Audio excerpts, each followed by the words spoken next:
Welcome everyone to Breaking Big Blue Times Giants Nation show. We're here live on a Thursday afternoon. NCAA tournament starting soon, but we're going to talk some Giants first. Bobby's on the background, backwards hat and all. Oh, little Jordan's over here. See this little guy over here? Look at him. This good-looking young fella over there. Gift from the family. A little bobblehead of me from a couple years ago. A little less gray, but all right, just filibustering here, giving some people time to get in. A little late, sorry about that, but I know everyone's like, oh, give me news, give me that they're signing Joel Bitonio or DJ Reader, right? Because offensive and defensive lines, we'll get to that in a little bit. That they haven't addressed that, but I'm afraid I don't have a ton of stuff on that end in regards to the Giants actually signing guys. Because the reality is, and I have a story out there right now. You can go read it on the Giants and the offensive and defensive lines. When the Giants were in on AVT, Elijah Vera Tucker, which they clearly were, right? They absolutely were in heavily on Elijah Vera Tucker. There were some squabbles over contract structure. Not exactly sure the details of that, but that's kind of what I heard at the time. It falls apart, breaks down. Too much risk for the Giants. They don't want to go to certain levels, right? Okay, he leaves. There's still plenty of good guards on the market. You say, okay, the Giants will then pivot. Wyatt Teller thought the next day they would then naturally pivot. It's a guy they had checked into, looked into. The reality is at that point, they then went and signed Greg Newsome. I'm looking at the timing of it all. The following morning, Greg Newsome deal is done, right? That comes out first thing in the morning, basically, on Tuesday. So the second day of the negotiating window.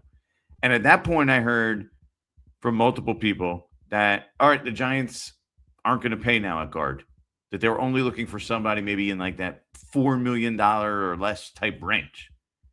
And now we sit here 9 days later and haven't added anybody, right? Wyatt Teller is in Houston. A bunch of other guards come off the market. Still some guards left.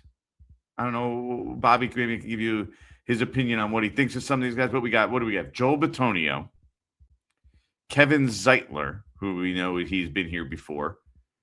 Daniel Falalele from the Ravens, Greg Van Roten, and Will Hernandez, who's also been here before. So these are some of the options that are available. There's other guys that are out there, but those I think are the main ones. Am I forgetting, Bobby? Did I leave anyone out that you could think of off the top of your head? I had a tweet. It's Zeitler, Bitonio, Falele, Becton, and then Greg Van Roten, I believe. All right, so I didn't include Becton. Becton obviously comes with some off-the-field question marks. That's why he's kind of bounced around from team to team over the last few years. And then defensive line, not a ton left either.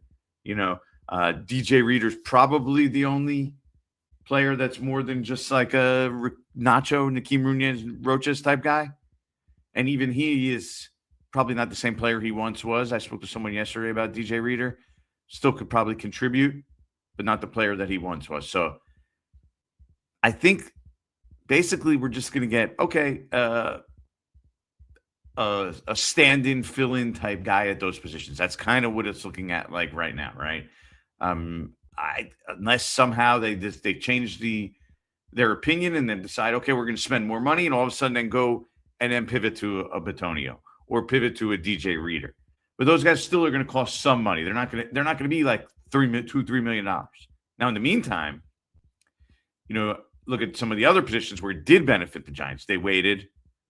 Calvin Austin, 1 year, $1.5 million, right? $450K guaranteed. Sure, you can get an extra couple million in incentives. Darnell Mooney, 1 year, $3 million, $1.785 million, guaranteed. Again, that can get up to, we heard 10.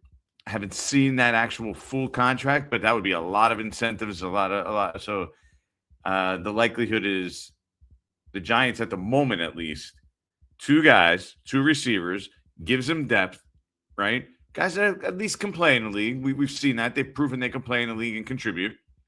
Calvin Austin, Darnell Mooney for $4.5 million combined.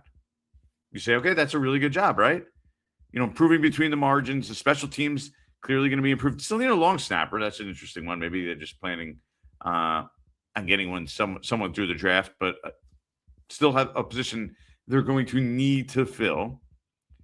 The defensive side, they filled middle linebacker. They upgraded Edmonds over Okereke, and then on the outside, downgraded lost Flott, gained Greg Newsome. I don't see the defense as being improved. The offense, on the other hand, I do think is improved. Isaiah Likely, I view as the number 2 receiver. I think he could fill that role. I think he has that potential. I think given the bigger opportunity, he can be a really high-end player in this league. Probably not an all-pro, but a good quality player in this league. So that's kind of where I think things are at with the Giants at the moment. And with that being said, we'll let Bobby jump in. Bobby? Hello. Backwards hat boomer, what's up? I'm growing my hair out a little bit, which means, Why? I don't know. I just kind of felt like it. I might end up just cutting it tomorrow. We'll see. But that means it gets, a little, crazy. So like you saying, like, I don't have a lot of news. I don't have a lot of questions either. My ghostwriter, Research Rick, who's back. Glad to see him back and doing well. Had some Welcome, ghostwriter. Yeah. Good to see him back. So I got some questions for him. My question is for you is like, what do we got? What I guess you said you didn't have. What are they going to do at guard though? You know what I mean? Because we're 11 days into free agency now, and this is right around the time that Greg Van Roten was brought back last year. I'm sure Greg Van Roten probably is like, I want to be your priority, not just a backup plan. Like, what is that plan at guard? Because we could talk about improving and stuff the roster or whatever, but like until that right guard spot is filled, it's hard to say, oh wow, they're better, because that's a key part for them. Yeah, I do get the vibe that Van Roten's kind of the fallback plan there. I was hoping, okay, what do you think the best way for the route for this team to be good? And I was under the impression for a while, okay, this might be the way they're going. They'll end up adding Van Roten back, at around what he was last year, around $3 million. I think it was $375, if I remember right. He ended up earning pretty much everything that he was going to get, right? But you get Van Roten back on a reasonable, good deal. Let's say the market doesn't pan out for him. You end up getting $2 or $3 million for Van Roten, okay? And then adding that $4 million guard and waiting for one of these guys to come down, the Tellers, Bitonios, Zeitler, that maybe one of them comes down into that range, and having both of those options. But now I don't think that's going to happen. I've kind of come off that. So it's more like, all right, which $3 or $4 million guard do they end up getting? I think they're going to get one of those guys we listed. Does that satisfy you? Yeah, I just think that the guard. I don't like saying, hey, you know what? The offensive line was pretty good last year. And I don't like just sitting at that, right? And we'll see what they do in the draft. But you can't have your draft being, no matter who it is, like you can't have rookie offensive linemen and be like, hey, you're going to be the guy who makes us better this year, right? That's hopefully in year 2. And in year 1, obviously, there's good offensive linemen. And there's some guys that struggle and they come on lately. But especially guard. Guard is just seems like a position where you very rarely have a rookie just succeed at guard unless it's a tackle moving on the inside. But here's why I don't think that would be the plan, though, because they clearly went after AVT. Like that was the plan. So that makes me think that's not the option. The option is we're going to get one of these guys still that we definitely think we could be a starter or 1-year fill-in starter. And then if they want to add in the draft and it works out, fine. If not, they'll address it next year. Yeah, it's just they have all these we see that they want to have this run game that is like, diverse and good and stuff, but like with that interior 3 of JMS, Van Roten, and Runyon, and even Illuminor to an extent, that does limit you, right? None of those guys are athletic and getting out in space. JMS, just doesn't hold up against nose None of them tackles are very powerful well. road graders either, to be honest with you. Yeah, so it's just like, Uh, that's my What they question. bring. And I think there's creative ways you could, like, John Runyon is essentially on a 1-year contract right now. Like, if you want to get creative, like, you re-sign Greg Van Roten, right, who's a similar player to John Runyon last year. You cut John Runyon, and then you use that savings and then add a little on top of that, sprinkle a little on top of that to get Kevin Zeitler, who signed a 1-year, $9 million contract last year. So that's because I just hate this conversation that's happening right now on the trenches. Is like, well, they still have the draft. It's like, all right, but they only have 2 top 100 picks. And let's say they pick Sonny Styles at pick 5. Now you're basically, well, we're just going to fix, like, that's my question is, it sure felt like everybody thought there was going to be a focus on the trenches going into free agency. And in fact, there was not at all. There was no focus on the trenches at all. It was not a priority. The fact that they were in on AVT, but weren't even close to being, getting that deal done. In on Tyler Linderbaum, but nowhere close. Like, they had to know where the market was. Why do you say nowhere close on AVT? They didn't get it done, right? Like, I'm saying that AVT contract is something. Yeah, it's fairly modest for a guy. So that's my question is, like, why have the trenches just been ignored so much? It's a fair question. I don't think that was the intention. Especially on the offensive line. I think they wanted to get a guard. Maybe I don't know why they didn't pivot at that point.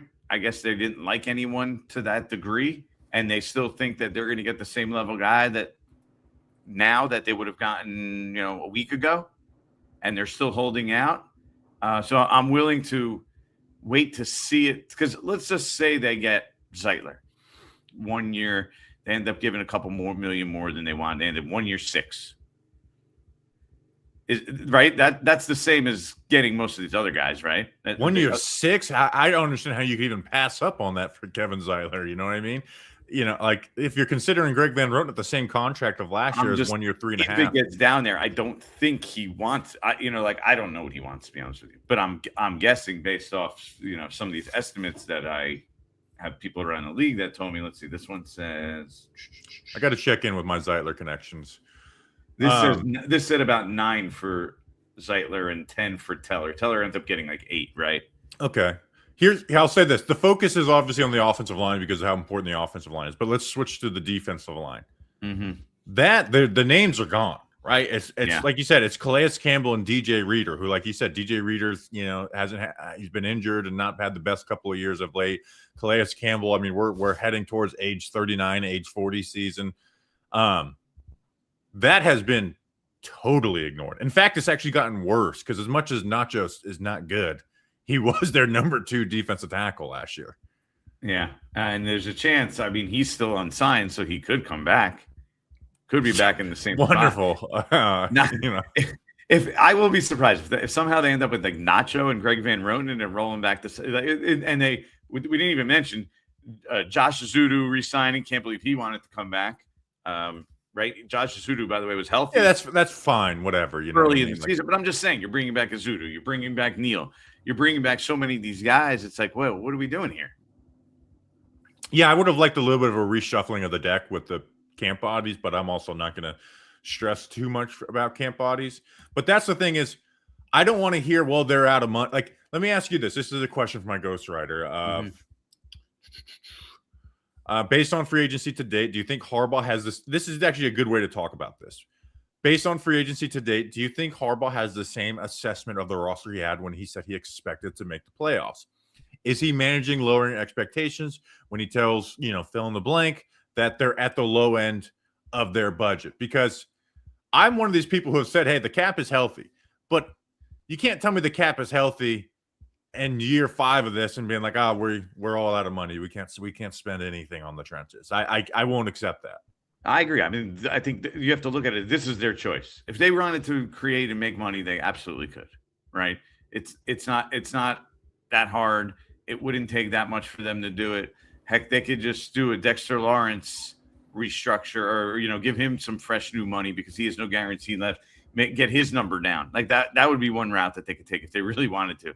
You can convert Andrew Thomas money. There are ways the Giants can create money if they want. They don't. They could use void years. Like they haven't done any of that. Exactly. They have. That's an interesting part about the contract structure too. That they've done. Okay, we're not really going to mortgage anything moving forward. We're not going to do void years. Now, that could be an organizational decision. Joe Schoen, remember, talked about it last year at the Combine. And he said, that's something we've talked about. We'll look at whether we want to do that moving forward. Now, in general, I think you should be doing void years, but also they're not in a position where they should be, they're not the Eagles right now. Yeah, but you don't have to do anything crazy. That's the thing. That's what I'm saying. You also have to think you have nobody from the 2023 draft class that you're re-signing next year. So that should factor into it. Like that's where it's like you factor into this stuff a little bit, where it's like I'm not asking for reckless spending, but to just ignore the trenches, I think is dangerous. And that's my question. It's like with Harbaugh, this is year one for Harbaugh, right? I am not judging Harbaugh harshly this year, but the reality is like as a team, I'm not accepting that like, you want us to get everything done overnight? No, I want you to get everything done over all these years, basically, to go into the draft with 2 top 100 picks and being like, yeah, we'll fix the trenches there. Like the draft should be about keeping the trenches strong going forward, not about fixing them. Here's an option I think we should keep in the back of our mind. What's the one trump card the Giants hold right now to be able to improve the trenches? I don't know. Kayvon Thibodeau. What if they say, okay, we didn't, they ultimately look at where they're at and they say, okay, he's a good piece. You never have enough edge rushers, never enough pass rushers, sure. But you say, well, you know what? Maybe we didn't get what we wanted in the trenches. Let's trade him and get an offensive or defensive lineman in return. Then isn't our roster more well-balanced than maybe it was beforehand? Yeah, but are they going to do that? I'm leaving open the possibility. I don't think it's crazy to think. I still think that, if there's a good, an interesting offer out there for Kayvon Thibodeau, that they would listen. And maybe at some point there is, especially after the draft, if somebody drafts a player at a certain position and it maybe has excess at, a guard or defensive line. Yeah. And so I do think that's what I'm saying. I'm just saying we're not to the point where it's completely over yet. There's still 6 months until they play a game. No, it's just the defensive tackle one. The guard one, again, they're letting the market play out a little bit. I'm not worried. Guard is, again, where everyone starts talking about it. But the defensive tackle, still going to get one of those guards, I think. Agreed, right? And until Greg Van Roten signs somewhere else, I'm not stressing about guard. Defensive tackle. Like, yeah, so I'm pulling up my notes from the pod the other day. 16 guys have signed contracts between 2 to 10 million average annual value of the defensive tackle mark. 16 guys, and they were none of them. You know what I mean? So it's like we're not asking for the big, why aren't you spending $19 million per year on this defensive tackle? It's just like it's very odd to just. That hasn't been touched at all. If anything, so I think distracted from. They're aware because I know that they did check in on a couple of those guys. I'm looking at some of the names on the defensive line. I know they definitely checked in on a couple of those guys. So it is something they're aware of. And so I think they're just trying to balance, okay, where can we spend our money? How do we spend it? What's the best way? They're trying to win between the margins, right? Improve between the margins, the special teams, the safety depth. I actually wonder with all, you add Jason Pinnock, Ardarius Washington's kind of a versatile piece, Elijah Campbell. I'm wondering what the plan is for Tyler Nubin. I agree. That's a question, especially to see what they, I wouldn't be surprised if they added a safety in the draft, whether it's, first round, fourth round or whatever. Like those are type of guys though that your play is going to play that out. You know what I mean? But like you said, yeah, they obviously have checked in on these guys and I'm sure made some offers. But like the reality is in free agency, you can't just check in. You gotta pay a little bit more than your comfort zone if you want to prioritize. Like as Isaiah Likely, the most yards he's had in a year is 470, and they paid him as a top 5 tight end. Right? That is not great value or whatever, but it's like you have a priority. You go a little bit outside of what the value tells you to go and get a guy. You know Well, what they're I mean? gambling on the talent there, and they're saying in a bigger role he could be, X when so far he's been Y. That's my point. But though. there's other positions, and I think so. They said, and I think this was the approach. We're going to target these guys, and then we're not going to overpay for guys that we don't really love that much, right? Okay, their guy was at AVT. After that, all right, let's see how the market settles, and we'll get a bargain deal. Wide receiver, same kind of thing, right? Okay, we'll wait to see what happens there, and then they end up with some pretty good value there, right? With Calvin Austin and Darnell Mooney. In fact, my ghostwriter research Rick had a good tweet the other day. It's like, I don't think anyone has any issues with the guys they've signed. The question is just what they haven't done. Like the wide receiver moves, those are smart, very smart moves. That was my ideal. What they should do with the wide receiver room in this free agency, which is like it doesn't limit you from making any other move. It's not trying to save everything with these big splash moves. Those are smart moves, and they actually have amazing wide receiver depth right now going into the draft. It just seems to me that the approach, and maybe we should look for this more, is okay. They have a few main targets in free agency.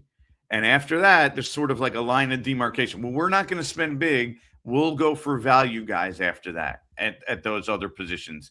And we'll see what maybe the deal is to find ways to fill in the roster in other avenues afterwards once we're done with this second, third wave of free agency. Yeah. Which is but this is the beauty of having a new coach / general manager, whatever we want to call him. We're learning what his approach is going to be. Yeah, and Joe Shane's going to own the draft, right? Except for pick 5. Pick 5 will be John Harbaugh's pick, but the rest, like the draft, will be like, this is Joe Shane's doing. I don't care how much coaching influenced him or whatever. That's Joe Shane and his scouting staff. Free agency is where the question mark is. Like I said this on our most recent pod, is like, how are they approaching this? Are they approaching this as John Harbaugh's first year of how he has to rebuild a team from the bottom? Or are they approaching this the way the Giants viewed themselves internally as like, man, we're way better than what we actually were. All we need is a little bit of coaching and another offseason and we're there. Like that's the way they viewed themselves last year. They definitely viewed themselves that way this year. That's my question of like, what is the approach for this free agency? Because it sure seems like a year one rebuild the whole thing free agency type of period. Well, with signing outside and signing their own, you've signed over 20 players so far. Like there's a lot of guys. I mean, it's a lot of new guys. Let's say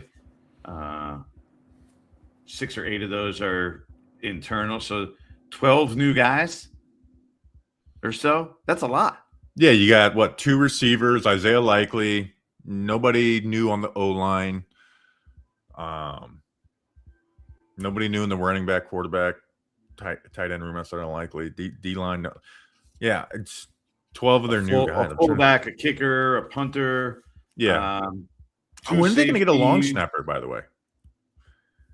I guess maybe the plan is the draft, right?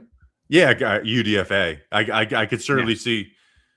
That's one of those things where it's like, like, hey, you are a long snapper. You're going to go undrafted. We are going to give you $800,000 guaranteed as soon as the draft is over. You cool with that? Like, that's one of those things you can get done. Yeah, maybe. But don't tell anybody. Harbaugh already knows, and he sees a guy that he thinks is a stud long snapper. Yeah, absolutely. I'm not actually stressed about long snapper. Some other questions. What's the mood with the front office? Are people feeling safe in their jobs? How do you interpret all the re-signings versus coaches coming in with a list of guys they like? How does the front office feel? Does everyone feel safe? I think everyone's on eggshells a little bit, and they feel like they're on trial. That's the vibe that I get. Like they're working well, everything seems to be going smoothly, but deep down, you hear about people having conversations with other people around the league, not knowing what's going to happen, even after this year's draft. I think that's something we need to be very cognizant of. Like, all right, what changes does John Harbaugh make at that point? Because you got to think he's going to bring in somebody that he knows and trusts on the personnel side, right? Yeah. When you come in and you're going to bring your own guys to some degree. So there's going to be some new people in. And when you're bringing some of the new people, okay, which of the guys does he look at within the organization that he says, we don't need this guy. This guy's not good. I don't want this guy. I don't want that guy. So I do think that people are putting on a brave face, but deep down, I think they're aware that there's going to be changes coming. Yeah, I'm sure everyone, because they can't replace anybody in that outside of GM until after the draft. So I'm sure everyone's kind of holding their breath. Brandon Brown was the one I got my eye on because that would be a big signal to a lot of things. Why do you say that? Because that not only would be replacing an assistant GM, which is a very big deal, that could also be scary for Joe Shane. That like, hey, this is actually our GM next year, buddy. You know what I mean? Elliot Wolf, right? He was the GM of the Patriots. They brought in Ryan Cowden from the Giants, by the way. Giants weren't too happy about that. And they brought in Ryan Cowden. He's Mike Vrabel's guy. The assumption is he's eventually going to be the GM, and then they have a great year, go to the Super Bowl, and then they're both sitting there working together now. Yeah, if that's a weird dynamic, and that's the weird dynamic. That's the reason we have a weird dynamic. I'm all for it. I'm just saying, you never know what's going to happen. You bring in someone that you think is going to be the replacement, but as long as you're still in the job, you have a chance to win the job, right? Yeah, absolutely. Another couple good ones from my ghostwriter. Likely has not played more than 60% of snaps or had more than 4 targets per game over 4 years. What are the Giants expecting from him? Obviously, you may not have the perfect answer for this, but I think we're looking at he's the 1A guy. We're looking at 80% of the snaps. Him and Theo on the field together, 50 plus, not 50 plus, 30 plus percent. And basically, when I looked at it, Baltimore last year, remember they had Mark Andrews and Isaiah Likely. Both played a good chunk last year. The year before is when they had injuries.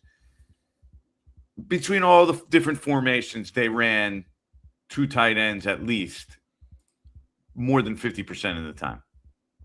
So I think that's what we're going to see with the Giants. Easy. More than 50% of the time, 2 tight ends, and Likely being a guy who's in the 70 to 80% range in regards to snaps. And then his targets also increase greatly. Because I think the Giants are going to use Calvin Austin almost as like a gadget guy more than a straight slot guy. That's just my vibe. That's just my guess on that. Sure, but they also need to have someone who can just play the slot role, and Calvin Austin fits that on the team more than anybody else. You also realize you could have Mooney, Slayton, and Neighbors on the field. Like Neighbors, but that's not the slot role. You know what I mean? Like sometimes you just need to run a quick game concept, and you need a slot receiver out there. Yeah. But that's what percentage is that going to be?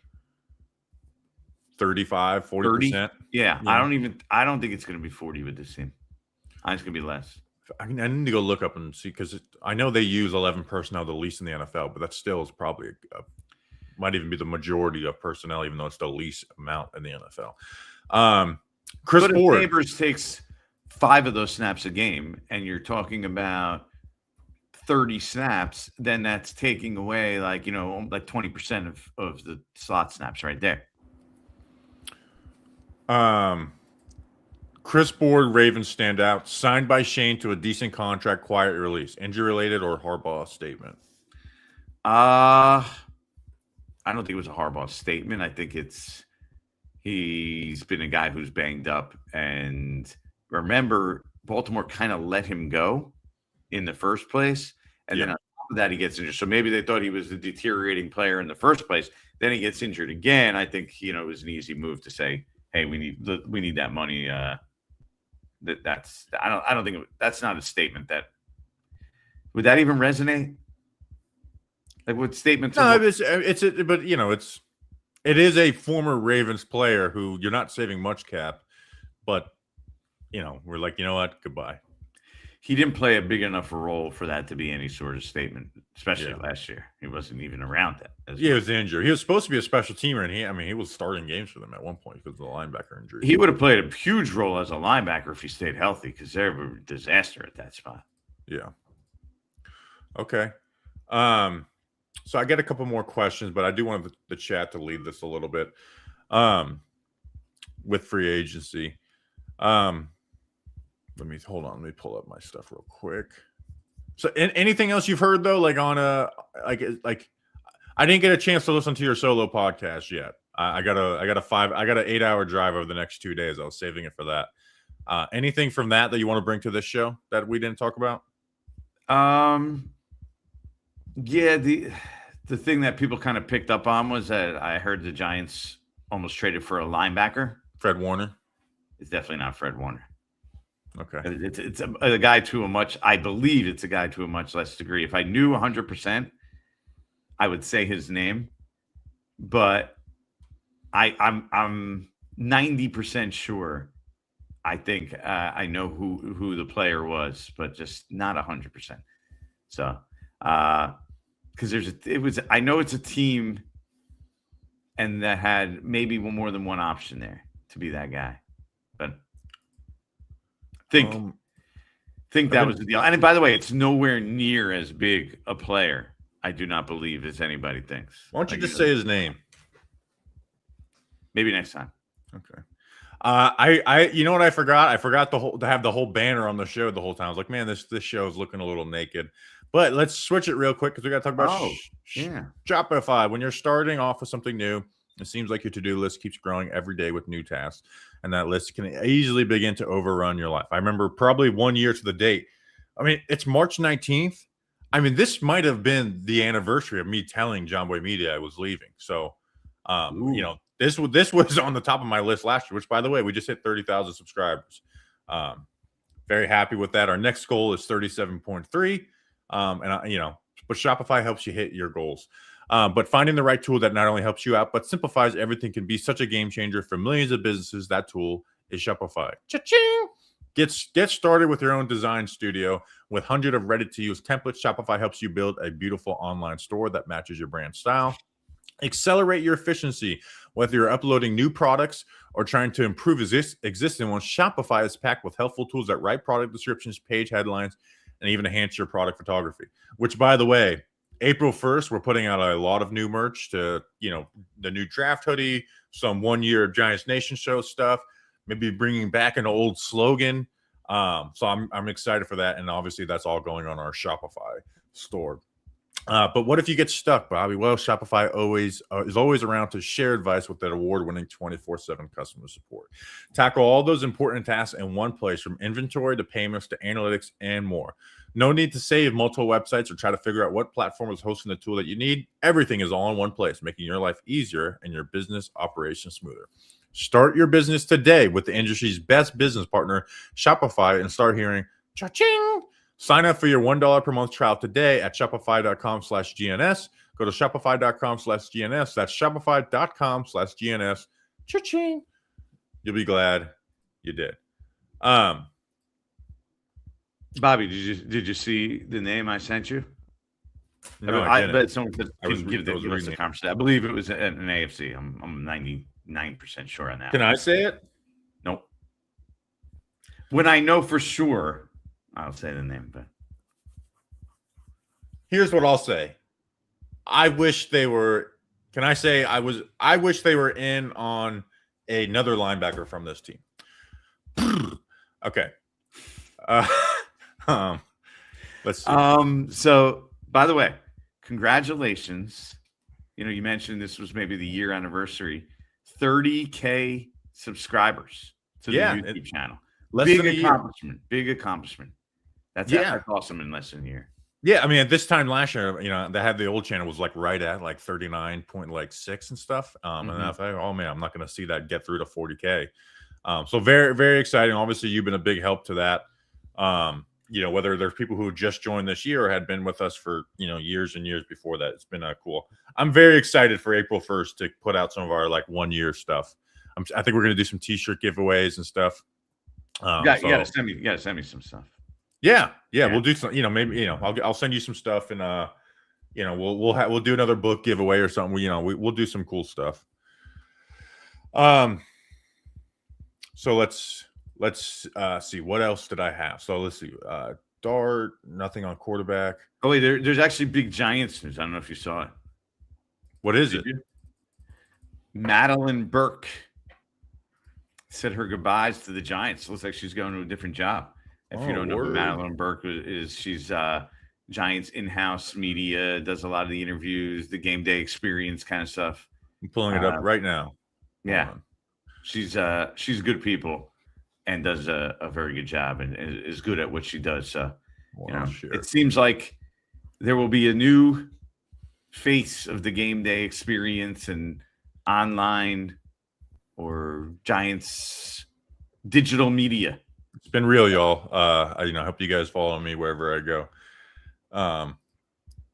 Maybe do you think John Harbaugh fired? No, I'm just kidding. Do you know where she's going? Yeah, I'm pulling up her post. Here. I do not. After 10 seasons of covering the New York Football Giants, it's time for me to move on. I love being a part of Big Blue and watching this organization evolve over the last decade. I built some incredible friendships, made lasting memories, and hope to have left a positive impact on the fan base with content covered over the year. I'm excited to announce what's next. More on that soon. For now, one thing remains: once a Giant, always a Giant.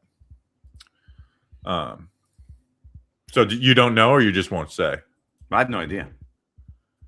Who do we want to replace? What was her actual job title? Was it like Giants reporter or? No idea. I don't know. She did a lot of different things though. Maybe Danny King can take that job. She did. She definitely had a bigger role over the last few years than originally, for sure.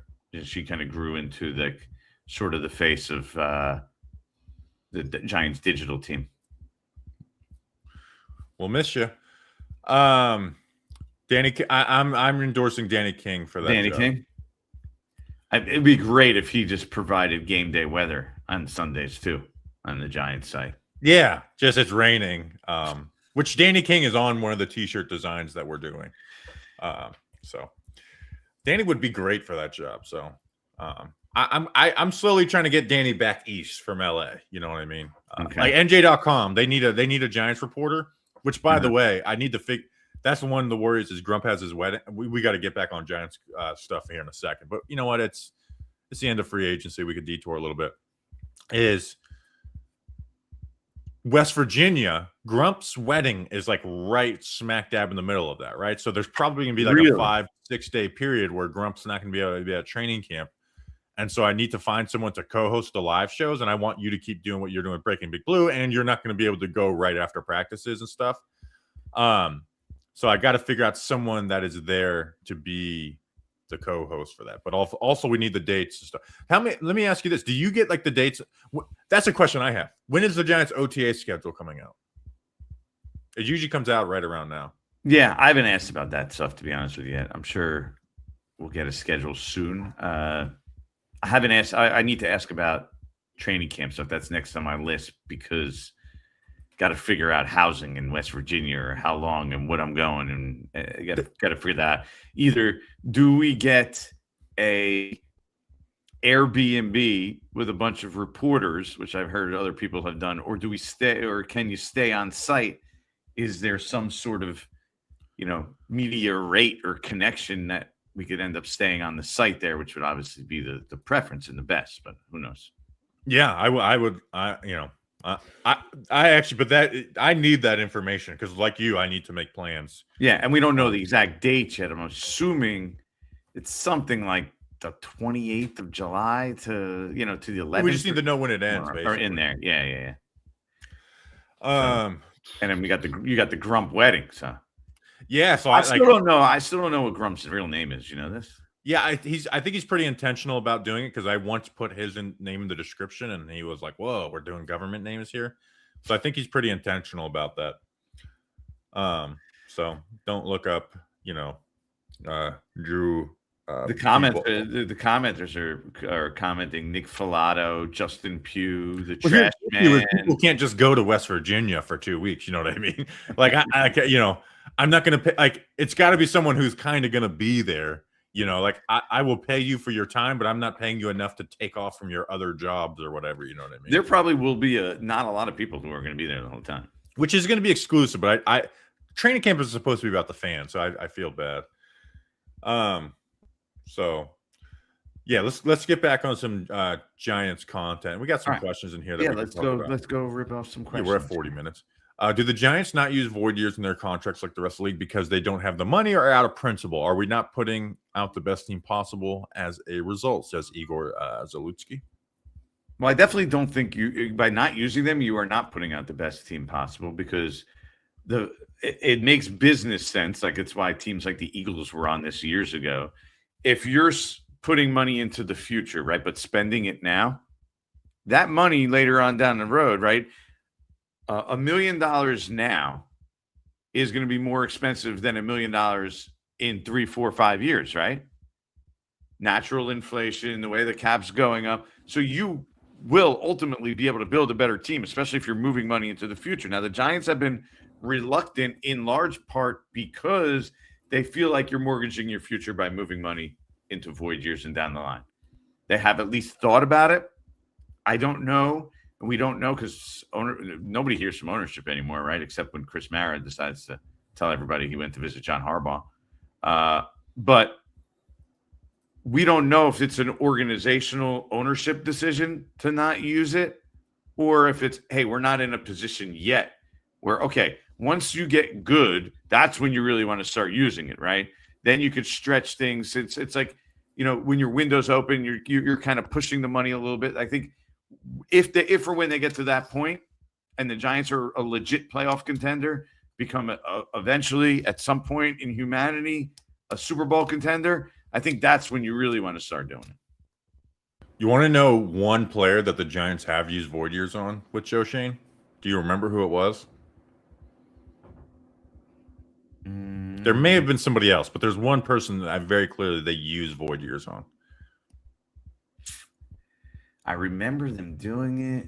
I'm thinking Logan Ryan, but I don't think it's Logan. No, because it's Joe Shane getting cut. Tyrod Taylor. Tyrod Taylor. Yeah, because that free agency they didn't have that was a legit like people say, oh, we don't have money. We don't have money. Like, that was a legitimate like we do not have money unless we want to be stupid. Mm-hmm. So yeah, I actually didn't remember that. Would never gotten that. A lot of the chats that I have saved are kind of funny. Is a trade back becoming a greater possibility? Big Giants 65 says. Like, what? Let me ask you this. We are over a month away. Actually, we're probably right around a month away.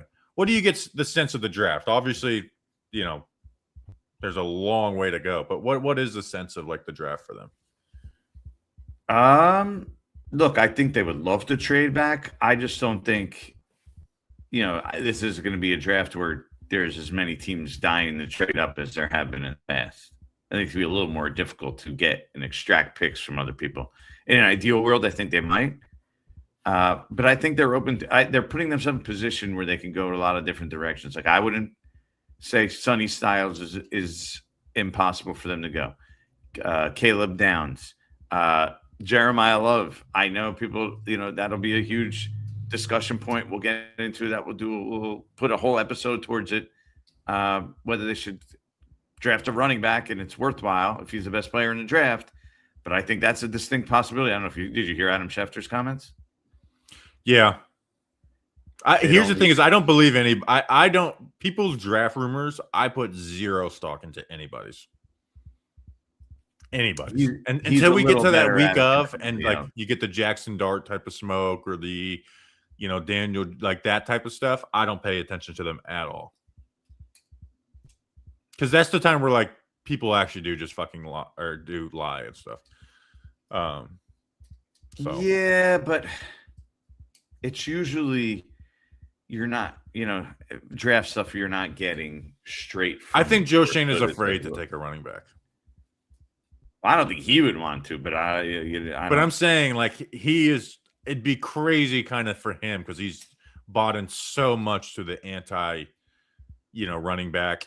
Buffalo, they are the epitome of not paying a running back and always just kind of drafting, keep taking swings on mid-round or late-round guys. Obviously, they ended up paying James Cook because they kind of had to.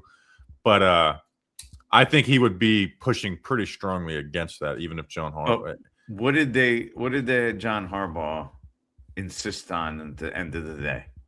Yeah, that's the thing is he can't do that. So that's why I do think it's in play. If he says this is the best player in the draft, this guy's a superstar, I want to take him, guess what? He's going to be on the New York Giants. And I wasn't doing this stuff for the Saquon cycle, So, I didn't have to dig in on a take or whatever. I just was like, this guy's sick, as a fan. Jeremiah Love film breakdown coming out tomorrow. I kind of get mesmerized by it a little bit, where I'm like, Oh, really? Yeah, dude. I'm like, You're that this far could be sick, if we actually, are trying to build a real deal run game, this could be sick. We could be talking about the only real 1,300-yard back. downside to it at this point, because he's an offensive weapon, he could do a lot of things. If he's a great player, and I think you're pretty sure he's your number one player, and you want him, fine. It's you then don't get value with that contract over the 4 years. Like, he has to be great. You're paying him to be great right away, basically. I think for the 5th pick, it's basically $11.5 million a year, somewhere in that range.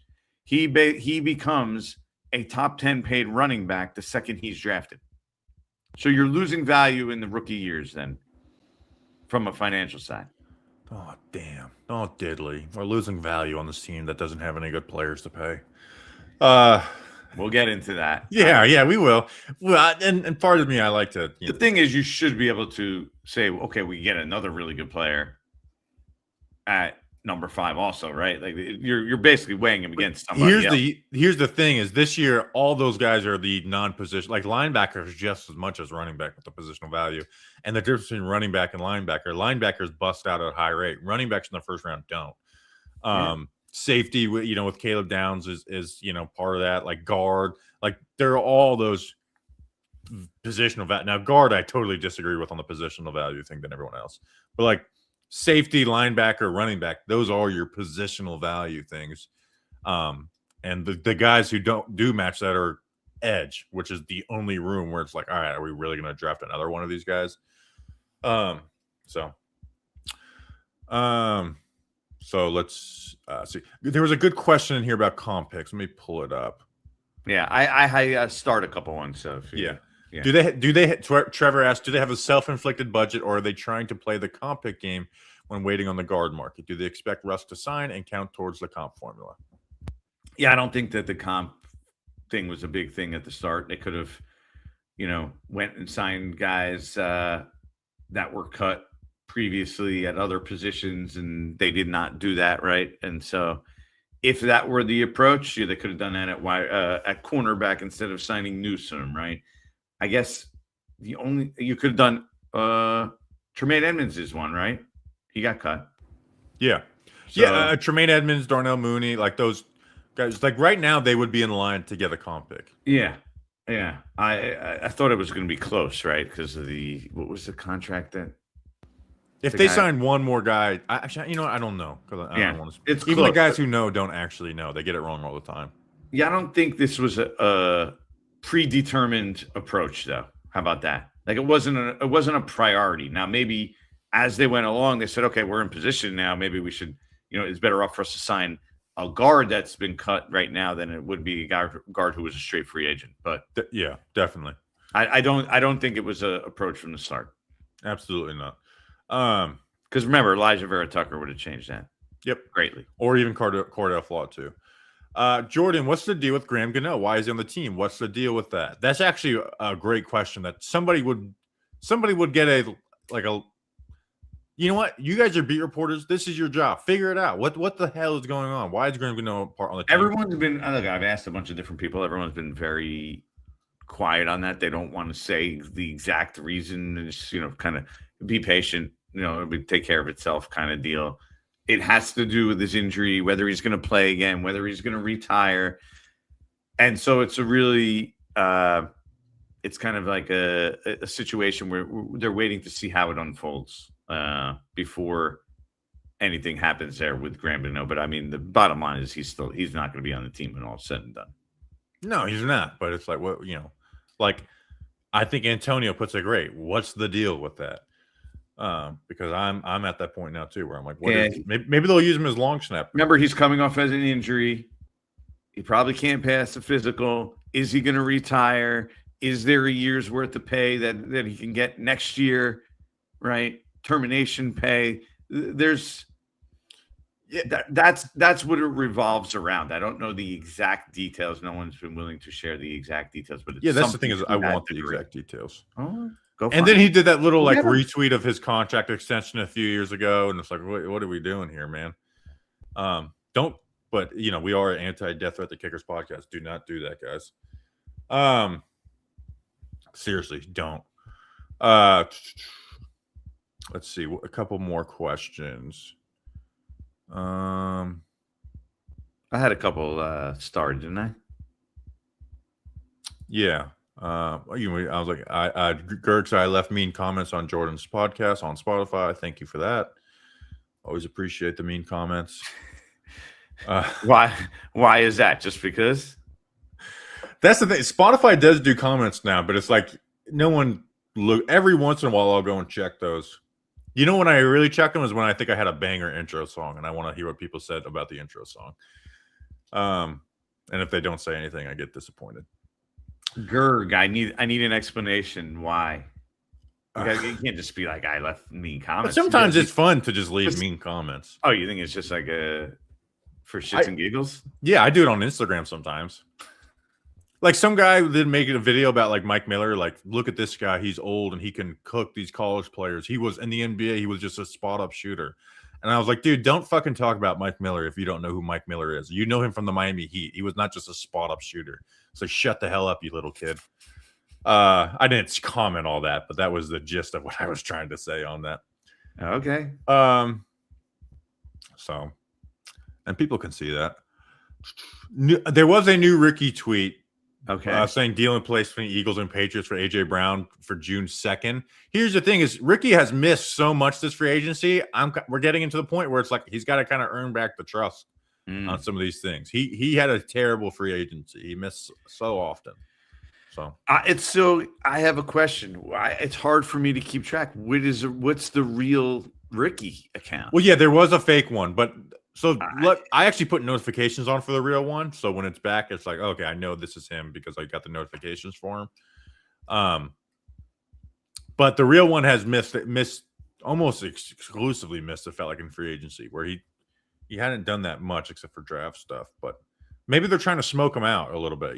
He's getting bad information on purpose.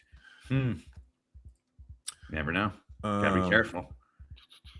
Got to be careful. Oh, you saw this one, Christian Wilkins. I can't believe no one has looked into him. What is the league talks about Christian Wilkins? Yeah, I mean, whatever happened in that locker room, I don't know exactly what it was, but on top of the injury part, I think it just sounds like that's going to be a tough one for him to overcome, and for a team that want to be able to bring him in the locker room, even if it's Dexter Lawrence is one of his closest friends. Doesn't sound like that's one where it's going to be easy to bring him into your locker room. Yeah. The rumors are he's very how weird on this weird scale is he kind of weird or like he's really some weird? of the things here are like really like you're like, wow, okay. That would be tough to bring, but you just don't know which on that. Like those are the kind of things that things just kind of go through the roof, right? Like the tornado starts and the rumors, and it just like starts with one thing and probably we should make one up. We could go viral if you make one up right now about Christian Wilkins, because someone will aggregate it and it will go extremely viral. I mean, if I even just said some of the things that I heard, it would go. I hate when you guys do that, though. I don't even. You guys knew the things that I knew. No, I don't even. You don't even need to make it up. It's just like it just. You can imagine what they are. No, I mean, no, I can't. That's the thing. Is what am I going to imagine? Like what it's going to get weird. 2 dragons. Thoughts on Mansour? So I'm gonna. On Breaking Big Blue, at least for the next 2 weeks, these type of super chats, they're appreciated, but they're just not going to get great answers. One, I have not watched Mansour Delane fully. I know Jordan's not breaking down. I haven't asked him around enough yet, but I haven't heard his name as like a top pick, to be honest with you. I'll say Chris Bell, 2nd round pick, I think would be a terrible pick out of Louisville. I think that'd be a terrible 2nd round pick. So at least I got a write-up done on him. Someone said, who needs a guard when we have Manhurts, baby? All right, so let's see. We need a Bobby bobblehead. That would be cool. DoorDash Rob is here. Let me ask you. We can finish off on this. One, have you joined the Giants Nation Show bracket group? No, I haven't. I did not. Idiot. I still have time. Do I have time? I have 3 minutes. I think you have like 3 minutes, right? Yeah, it's gonna be tough. I did. Who is your final four? Houston. I think I have winning it all, or Arizona, with like Michigan State and somebody else thrown in there. Yeah, I don't know. I really wanted to pick Illinois because I know they have that stud freshman, and I've seen him play, and he's awesome. You can't do the freshmen. So you can't. It's But tempting. The I'm problem watching this is I wanted to tournament pick for those guys. Houston, and they meet each other like I wish they were in different brackets. I would have picked Illinois in the Final Four. That would have been my value pick. Let's see if I have the app on my phone. I picked the Gators to win over Michigan. I picked St. John's. Let's see. My Final Four was Florida, Michigan, St. John's, and I think I might have done a Homer Miami pick. Yeah, I can't remember exactly. Florida and Miami. Jeez. It's a very heavy Florida bracket. You got Jeez. UCF is in there, USF. The East in general is a brutal bracket. Yeah. Duggan tweeted the other day. He's like, "Is there a good podcast to listen to for like tournament stuff? I don't want to just go off of like my preconceived notions of 20 years ago." But the preconceived notions of 20 years ago kind of works. Like it's all the same top teams. Then you got like Rick Pitino with St. John's. Like what's a team that is like really good that 20 years ago would be like, wow, that's surprising. Yeah. That's why I picked Michigan State. I thought about doing like a Dave, but Izzo's been bad. A Dave Gettleman free agent signings bracket. Yeah, we got to do some of those stupid brackets or whatever. Man, there are Dave Gettleman. I don't know. Have you thought about some of his free agent classes?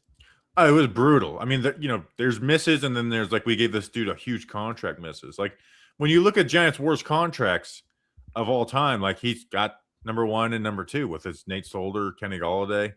Kenny Galladay, Golden Tate.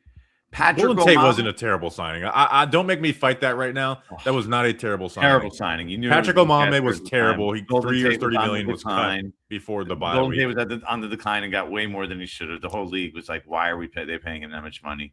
Patrick Omameh, Kyle Rudolph, Jonathan Stewart, just on stupidity. I mean, and then going up there and saying, I think he has a ton left when everyone and their mother knew he had nothing left. He was a good mentor to Saquon, though. Why? Because he played cards with him all the time? He lost money that was just a joke in Giants land at that point. I mean, his free agencies are just, except 2020. 2020 was is probably the best Giants offseason of the last 10 years. When Judge came in? Yeah, that was Andrew Thomas McKinney, top of the draft. They got James Bradbury, Blake Martinez, Logan Ryan, even like all their value guys worked out, like Cam Fleming and Kyler Fackrell. Like, yeah, but these were all basically Judge guys. Like, not all, but like especially like those kind of guys. Like Logan Ryan was clearly a Judge guy. They all had relationships with the staff. Yeah. Martinez, Cam Fleming, like all those guys had the Judge connection and the Patriots connection, and that's where they came from. So yeah, but holy cow, son, Patrick Omameh is a very underrated, just brutal move. Like they had to cut him in the middle of the first year because if he got to the second half of the first year, like the money was guaranteed. So they cut their like top free agent offensive addition before midseason of his first season. Yeah, and then they cut Eric Flowers that year too. And him and Eric Flowers were starting on the Jags like later that season, which was very funny. But yeah, what a treat that was, and then the whole Kyle Rudolph thing too. Rudolph was the worst. I hated Rudolph. Like I'm here, he's a great guy or whatever, but he made me so mad when he went and like threw a hip check into one of those Cowboys players in the start of that Kadarius Toney fight, and he walks back as all the Giants players and Cowboys are kind of getting into it. Just looks back and just keeps walking away. Ever since then, I was like, you know what? Hate you. Sorry, buddy. You can do as much Duncan Monday runs as you want. But he was at the end of his career, had an injury. They found out he needed surgery, and then they still like, you know what? We'll give you the same contract. Don't worry about it. We're the Giants. We respect an agreement, and it's like, yeah, but you agreed with the guy who you thought didn't have a broken neck or whatever it was. Yeah, he was on pup I think it was in his foot. He was on pup to start the season. It was his foot. Yeah. I think he was actually inactive the first 2 games of the year, if I remember correctly. But what a treat that was. I mean, he was so washed up too, by the way. He was totally washed. Well, that's the thing is half these guys I just named are washed up, right? You're talking about Rudolph. You're talking about Tate. You're talking about Jonathan Stewart. Like it's just so bad. Eli, remember he said, I watched that game of Eli. We got to get out of this. We got to get out of this conversation. Well, don't. Yeah, what the hell are you going to say anything bad about Eli for? What the hell's wrong with you?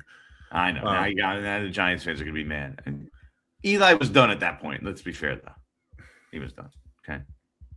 Yeah, I'd be done too with that offensive line in front of me. All right, finish us off. All right. As always, like, subscribe, tell your friends. You listen to Breaking Big Blue Times Giants Nation show every week. Wednesday or Thursday is kind of what we settled into here. I think that's a midday, Wednesday, Thursday. We can maybe get back to nights as we move forward here, but thoughts on that? Yeah, I think for draft month, we also kind of got to figure something out as well, too, because we're going so nuts. And also, I was going to tell you this like in some type of phone conversation in the next week or whatever. I don't want to sit on here and ask, what about this guy in the draft? Because they drafted. I can't do that for 4 weeks. I just can't do it. So we got to figure out a plan exactly for how we're attacking those draft months. Yeah, we'll focus on certain things and probably, just do one big chat, maybe. I don't know. That sounds maybe get some guest spots or whatever or stuff, So. All right, you're listening to Breaking Big Blue Times Giants Nation show. He's Bobby Skinner. I'm Jordan Raanan.